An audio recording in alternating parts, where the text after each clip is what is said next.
طيب لايك وشير وصلي على حبيب قلبك يتيب.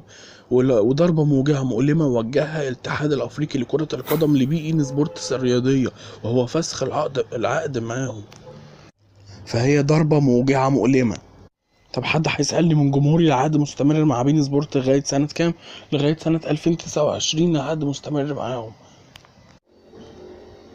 طيب حد يسألني دلوقتي مين المهتم فكر معايا، مين المهتم بالنقل التلفزيوني وعاوز قنواته تلعلع في الوطن العربي كله، ومهتم ان قنواته تبقى مشهورة كده زي بين سبورت مشهورة والكلام ده كله، فكر معايا.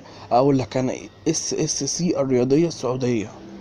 لان خد الانفراد ده انت ما سمعتوش في اي حتة ان الاتحاد الافريقي وقع اتفاقية مع الاتحاد السعودي لكرة القدم، بحيث ان البطولات الافريقيه تتلعب في السعوديه، مثل كدوري السوبر الافريقي والسوبر الافريقي، عفوا مش دوري السوبر الافريقي، السوبر الافريقي يتلعب في السعوديه.